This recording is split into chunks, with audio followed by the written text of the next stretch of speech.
चंदन ना लगाएं। स्त्रियां चंदन लगाएं तो कुमकुम जरूर लगाएं। चंदन ध्यान रखना, चंदन शीतल तो प्रदान करता, लेकिन सौभाग्यवती स्त्रियों को चंदन नहीं लगाना चाहिए।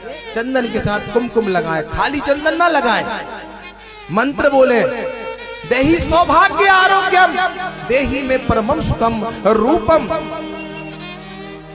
चंदन हमें रूप देता है, बल देता है, स्वास्थ्य देह देता है। चंदन लगाएं पुरुष, महिलाएं लगाएं कुमकुम। और बिहारी जी की झूठी यदि चंदन आप लगाओगे, बिहारी जी का झूठा आप कुमकुम लगाओगे, तो देखना आपका मन अच्छा रहेगा, मन शांत रहेगा। और मैं माताओं बहनों से कहना चाहता हूं, आज कलयुग आ गया है और इस कलयुग में लड़ाई झगड़ा कलयुग की वजह से हो रहा है। कभी भी तुम्हारा पति कोई कार्य के लिए जा रहा है तो उसको कभी टोकना नहीं। वो मेहनत करके आए तो उसे एक गिलास ठंडा पानी जरूर पिलाना। चे चे पे पे कलहा, अरे तुमने मेरे लिए ये नहीं किया, मुझे ये नहीं दिया, मुझे ये साड़ी नहीं दिलाई, मुझे ये आभूषण नहीं दिलाए, तुम मुझे कहीं नहीं ले जाते, अरे मैं तो तुमसे शादी करके फंस गई, परेशान हो गई। तो समझ लेना वो वह घर घर नहीं रहता, वह घर नरक हो जाता है। कभी भी ये ध्यान रखना, अपना पति आए तो उसके भाव को समझो। वो कौन सी मुसीबत से लड़के तुम्हारे घर आया है, कौन सी परेशानी में है, वो कौन सी परेशानी से जूझ रहा है, और तुम दुनिया भर की उसको चे चे पे पे हाँ इत्यादि सुना देती हो, तो वह भी दुखी हो जाता है। और जिस परिवार में लड़ाई होता है, जिस परिवार में झगड़े शुरू हो जाते हैं, जिस परिवार में गोली दवाई शुरू हो जाती है, उस परिवार की आयु कम हो जाती है, वह फिर घर घर नहीं रहता, वह घर नरक हो जाता है। इसलिए मैयाओं, नरक मत बनने दो अपने घर को। अपने घर को बनाना है तो मंदिर बनाओ। हम स्वयं अपने शरीर को, हम स्वयं अपने देह को मैया क्या बनाएंगे? मंदिर। पति आपका कोई अच्छे कार्य के लिए जा रहा है, उसको अच्छे शब्द कहो, भगवान से प्रार्थना करो अपने पति के लिए, हे भगवान मेरा पति बहुत अच्छे कार्य के लिए जा रहे हैं, उनकी हर इच्छा पूर्ण हो। पति से हंस करके बोले, जब वो आए तब भी हंस करके बोले, उसको जो दे सकती हो, जल से लेके अन्य सामग्री वो दे, उसको दुनिया भर की परेशानियां ना सुनाए। जो स्त्री अपने पति का सम्मान करती है, उसको पूरे जगत में और पूरे विश्व में सम्मान मिलता है। पति भगवान है, पति नारायण है, पतिव्रता स्त्री के यही लक्षण है। तो बस कहने का मेरा अभिप्राय, मेरी प्यारी प्यारी मैयाओं, बस यही है कि अपने घर में शांति बनाएं। जिस घर में शांति होती है, जिस घर में भगवान का कीर्तन होता है, जिस घर में ठाकुर जी को तिलक लगाया जाता है और साथ स्वयं लगाते हैं, उस घर में कभी राक्षस नहीं आते। उस घर में राक्षस कौन है? आजकल यही तो है, कोई उलझन देने वाला आपके घर में आ जाता है, कोई परेशानी देने वाला आ जाता है। काम, क्रोध, मत्सर, ईर्ष्या, किसी को भी गलत भाव से मत देखो, किसी के प्रति गलत सोच मत रखो, किसी को बुरा मत कहो। देखिए ठाकुर जी सब देख रहे हैं, ऊपर बैठा बैठा सबको देख रहा है। कभी भी किसी को इतना बुरा मत बोल देना, इतना गलत मत कह देना कि तुम्हारी उम्र भी कम पड़ जाए। उसको मनाते मनाते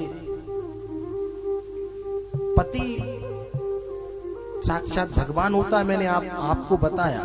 और किसी की आत्मा को दुखित ना करें, किसी भी मनुष्य का दिल ना दुखाएं, ये भागवत जी में बताया है। और चंदन कुमकुम का तिलक मेरी मैयाओं लगाओ।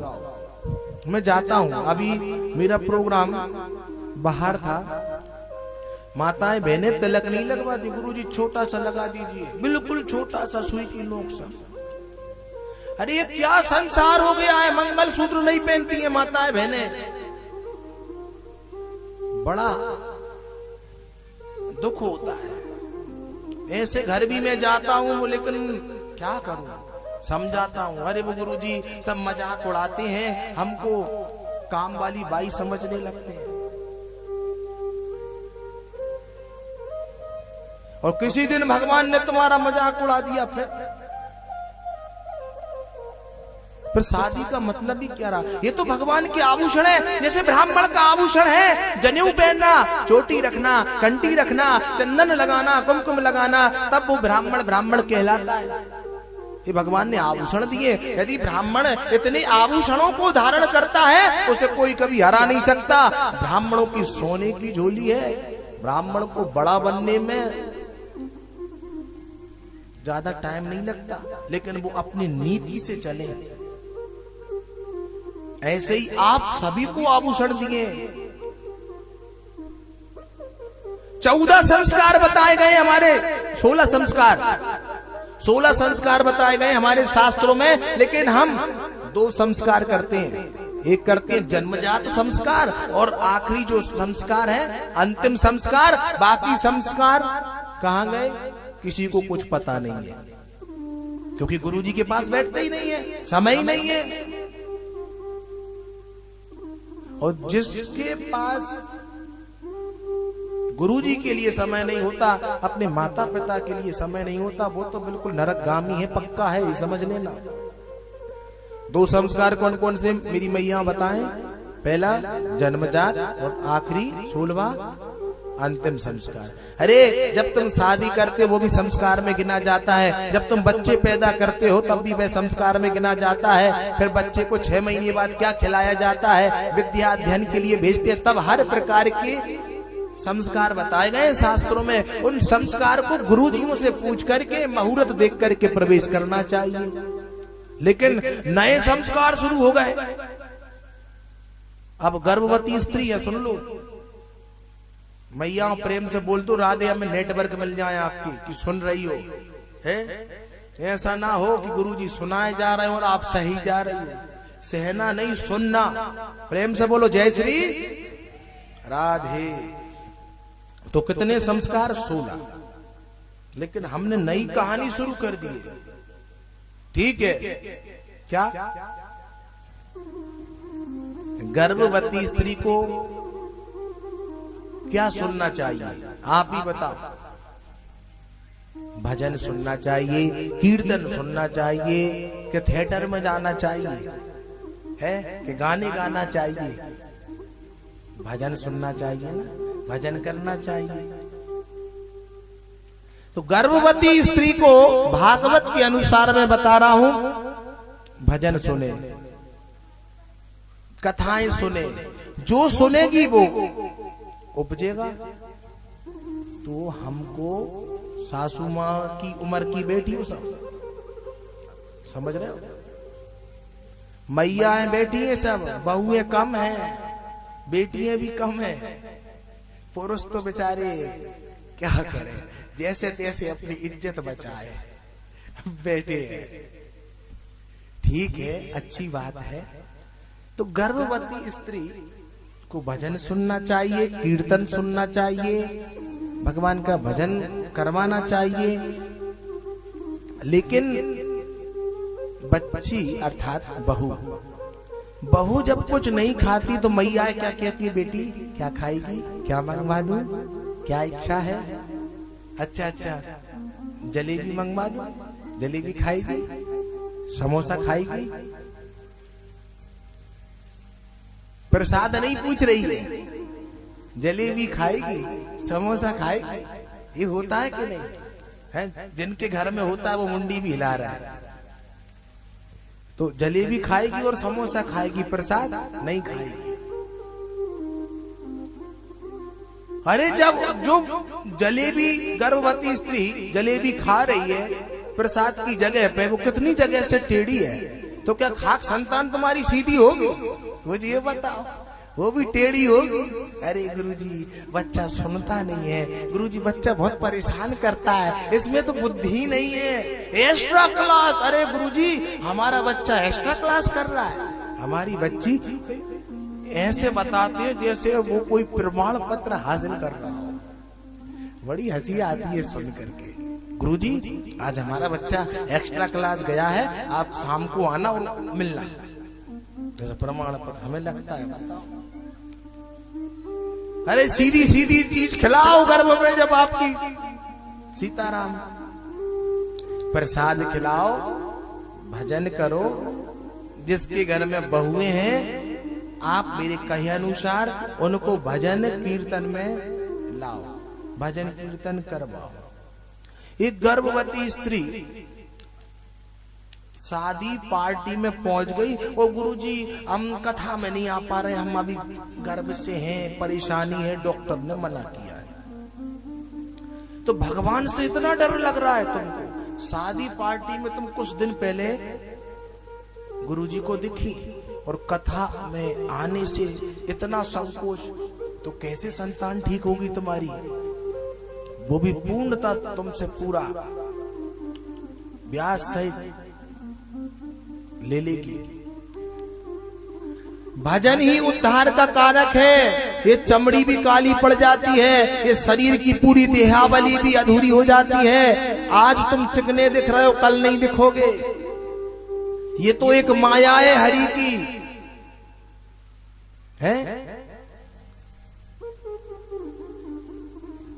ये गोरा रंग भी दिन में धुल जाता है, ये मेकअप भी धुल जाता है, सारी परेशानियां जो आप सुनाते हो। मैं ज्यादा कह नहीं रहा हूं, कथा में बैठा हूं, बस प्रेम से एक बार बोलिए जय श्री, जय जय श्री राधे, जय जय श्री राधे। आज हमारे भोपाल मध्य प्रदेश से हमारे प्रिय शिष्य पधारे हुए हैं और इनके हमारा आना जाना होता है। मुरलीधर साहू जी एवं उनकी जो साहू जो एवं उनके समस्त साथ जो आए हैं शिष्य परिकर, अब उनको इज्जत उतनी देता हूं कि मैं उनका नाम तो याद नहीं कर पाता, बस माताजी बोल देता हूं, मैया बोल देता हूं। नाम क्या है? सभी के नाम अपनी जगह है, लेकिन साहू परिवार से सभी जो आए हैं, हमारे मुरलीधर साहू जी मिलिट्री में ऑर्डिनेंस कप्तान अधिकारी की पोस्ट पर रहे हैं, तो मैं व्यासपीठ से उनको आशीर्वाद प्रदान करता हूं। ईश्वर आपका मंगल करे, दया करे। तो मैयाओं से बस यही मेरी विनती है कि प्रभु का भजन करें। प्रभु का भजन ही मंगल करने वाला है, आनंद करने वाला है। प्रेम से बोलिए जय जय श्री राधे। हरि हरि महादेव, हरे हरि महादेव। दोनों हाथें उठाते रहना चाहिए। क्या यदि भगवान के दरबार में हाथ उठाओगी ना मैया, कहीं और हाथ फैलाने की जरूरत नहीं पड़ेगी। यहाँ जरूरत पड़े तो बिल्कुल उठाया करो हाथ, यहाँ जरूरत पड़े तो मुख से भजन गाया करो, मुख से भगवान का नाम लिया करो, संकीर्तन किया करो।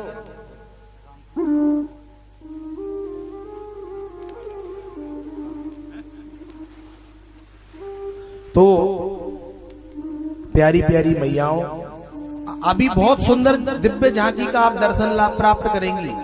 आज राम लक्ष्मण सीता जी बने हुए हैं, सबरी मैया बनी हुई है। आज उनका नृत्य देख करके आप सभी आनंदित हो जाएंगे।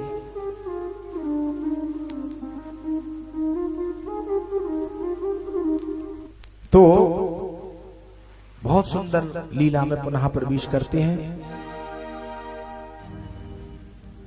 गुरु का अर्थ होता है, जो गुरु की सेवा करता है वो कभी भी परेशान नहीं हो सकता, कभी भी परेशानी में नहीं आ सकता। व्याधियां रोग, कष्ट, पीड़ा कभी उसको नहीं सता सकते जो गुरु की सेवा करता है। गुरु ने